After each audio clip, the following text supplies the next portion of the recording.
Hi everybody, in this video we're going to look at how to use the SAMURAI-Usability REDCap. So once you're logged into CHOP's REDCap, you're going to go to your My Projects page.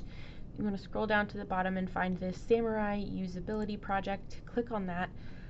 This project is designed to be used in survey format, not as a data entry tool. So you're not going to click on record status dashboard or add or edit records. You're going to click on survey distribution tools just like you would for the situational awareness project. Just the same way, there are multiple different ways that you can send out or disseminate or open this survey. If you want to send a link to the person who is going to be answering this survey, you can copy this link and paste it in an email, or you can have REDCap send an email with the link to whatever email is associated with this REDCap login. You can also use this button, find the QR code, and have somebody scan it. Or the easiest way, especially if you're going to be doing this in person with them and be there to help answer questions if they have them, the easiest way is definitely to just click this button and it's going to take you straight to the survey. So the first page it's going to take you to is the consent page. So just like in Situational Awareness Project, you want to click on the consent form that is appropriate for your institution. So I'm going to say that I'm at Seattle Children's. It's going to pop up your consent form. You want to verify that it is in fact the one for your institution. Make sure it has a doc from your hospital, and if you have a logo on your consent form, make sure it's there. Some sites have them, some sites don't. It's okay if there's not, but you just want to verify that this is in fact your consent. You're going to scroll through it just like in situational awareness. We don't have them sign this because that would be the only source of identifying information in the whole project, and we don't want that. So instead, they're just going to review the consent form and mark yes or no. Do you consent to participation as outlined above for the SAMURAI-Usability survey? If they mark no, then it's going to end the survey right there and then, and it's going to close it out. If they mark yes and click next page, it's going to take them to the first page of questions. And what this page is really just a usability review. So there's a list of skills here, skills or tasks that are related to using the eWatcher system. We just want to know yes or no, does the survey respondent feel that they are able to do these things? So can they log into Epic or an EMR? Hopefully yes. Can they navigate to their patient? Can they identify using the EMR if their patient is a watcher? Can they identify why the patient is a watcher using the EMR? And then in your EMR, Epic or Cerner or whatever your hospital is using, usually there's on your patient list, right, you have multiple columns that tell you the patient's name, their room number, who the doc is, all that kind of stuff that you can see on the entire list of patients in your unit. There is also a column, or there should be a column, that can tell you whether the patient in that row is an e-watcher. So at our institution it looks like a little lighthouse. I'm not sure what it looks like at everybody else's institutions, but we just want to know, can the person who is filling out this survey, do they know how to add that column to their patient list if it is not already there? Yes or no, or in my case, for example, I already have that column on my patient list, so I don't need to add it. So in my case, I would click NA. Can they demonstrate how to determine if their patient is an e-watcher using the system? And can they demonstrate how to add a patient as an e-watcher? If they have any comments about their ability to do these things, they can put them here, but they do not have to. It is not a required field. They would just click submit, and it's going to take you to this final page.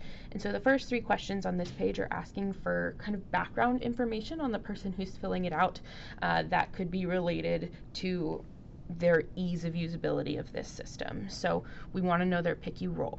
This is important if we find, for example, that there's one position or one role that is struggling with this system more than others, then either we can adapt the system to make it more easily usable for them, or we can maybe give some extra education and things like that.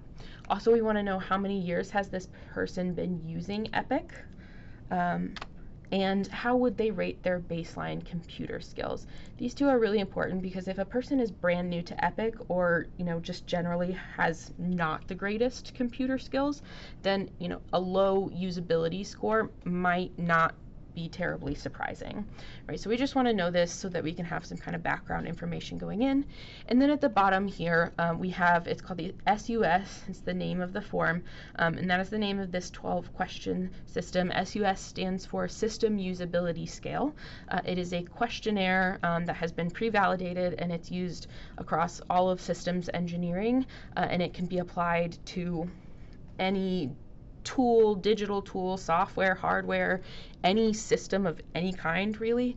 It's a very generic list of statements that you can insert the name of your system into that creates a score, so to speak, based on how you answer this. And so it is a Likert scale, so it's going to give you these 10 statements, and it wants you to mark whether you strongly disagree, agree, strongly agree, or are neutral on this statement.